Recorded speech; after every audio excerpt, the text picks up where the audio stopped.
Hello, thanks for coming to my presentation. I'm T and I work as a software engineer online for iOS. In this session, I'll be sharing with you how we managed to get faster builds for Line iOS with the help of Bazel. Today, I'll be giving you a perspective of the problems that we had regarding the build performance, then the challenges we met trying to improve it, and our lessons learned throughout the process. Let's take a look at the current state of Line iOS. As you can see, the project has grown to a size that you wouldn't expect from a typical iOS project. As the project grew, the amount of code had been constantly increasing, which in turn tripped up the build times for everyone. We saw more and more works on my machine problems as Xcode wasn't always reproducible with this kinds of code base. We were trying other approaches such as Kotlin with Rome to cache our build artifacts between builds. However, as a minor mistake could easily poison the cache, they were not reliable enough to be usable for release builds.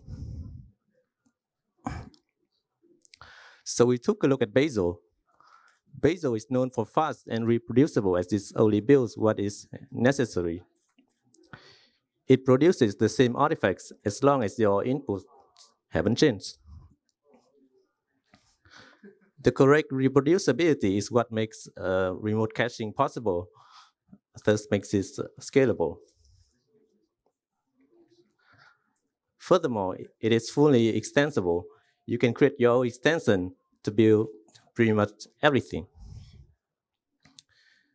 If you want to know more about how we got to this decision of migrating to Bazel, please check out the Growing Line for iOS session video that will be available online after the conference. So we set out to incrementally adopting Bazel into our project. Unlike Xcode, Bazel's syntax is declarative and human readable. To declare a build target, you would need a build file. This is an example of a build file declaring a Swift library.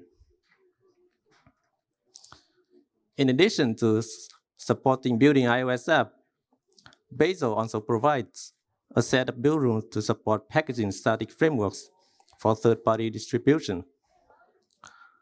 Although this feature was intentionally created for SDK developers who would want to use Bazel to build and package their frameworks for distributing to end users, you can also use it to build your targets as static frameworks and integrate them to your Xcode project. We started out with the migration of our external dependencies, the lowest hanging fruits, to Bazel, as they rarely require any direct interaction from our developers. Line was using more than a single tool as its dependency management system.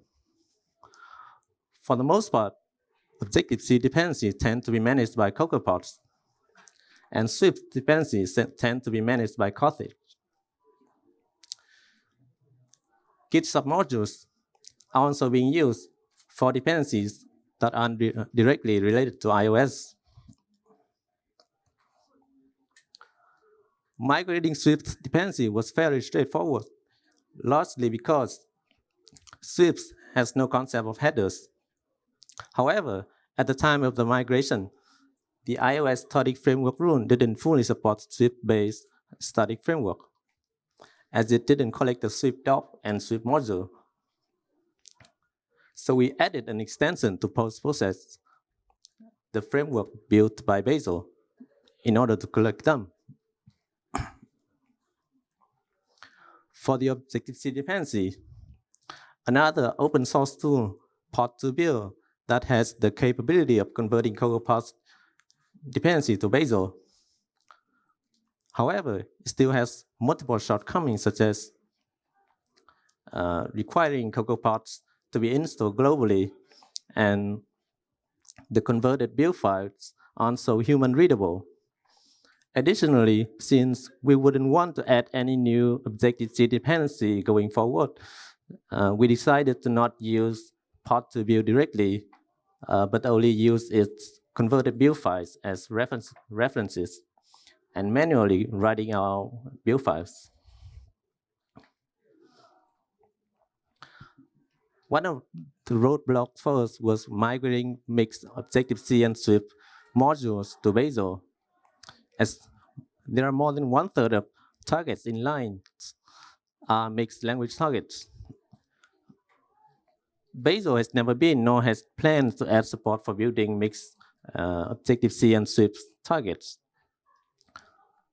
However, by learning how Xcode builds such targets, we were able to create an extension for Bazel that is capable of building them. First, we could collect the target's Objective-C headers and use a Bazel gen rune to generate a module map that will be used for Swift. Second, we create a Swift library rune with all the Swift source files, with additional flags required to import the underlying Objective-C module. Bazel, by default, will generate a module map for the Swift library if there is any Obc library depending on it. So it's needed to disable this generation. And finally, we create an Obc library with all the Objective-C source files. This needs to depend on the Swift library in order to obtain the generated header.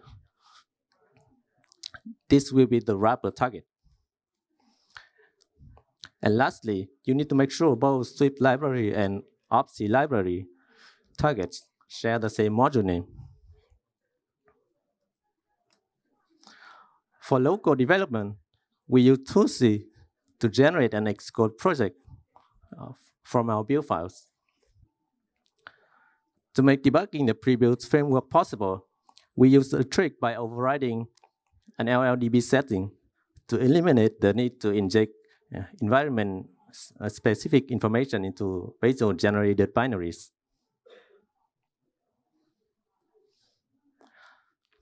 Now that we've been building part of our app in Bazel, how do we make use of the remote cache to save the build time? With Bazel, any HTTP 1.1 backend or Google Cloud Service can be used as a remote caching backend. In our setup, we use Bazel Remote, a server that is intended to be used as a remote build cache for Bazel. Last but not least, don't use Bazel 1.1. It broke the remote caching on macOS. Our server reached a terabyte in just a few days after upgrading to Bazel 1.1, until we found out that caching was broken. Good news is that Bazel 1.2 was released this morning, so you can use the latest version. Here's the current state of the build time in debug mode. As you can see, with the help of Bazel and remote caching, we managed to save around 30% of the build time for a clean build. This benefits also applies to release builds as well. We're still in the middle of our journey in migrating to Bazel. There's still room for improvement. The shared remote caching can be improved. We're still seeing redundant rebuilds in certain cases. The developer experience isn't so great at the moment. Code completion doesn't work as they should with Swift. We expect to bring Swift package manager support to Bazel, so we won't have to resolving our dependencies manually ourselves. Nevertheless, we're happy with our results so far. If your team is facing similar problems with build performance, and if you have resources dedicated to tooling and build infrastructure, consider taking a look at Bazel. Thank you.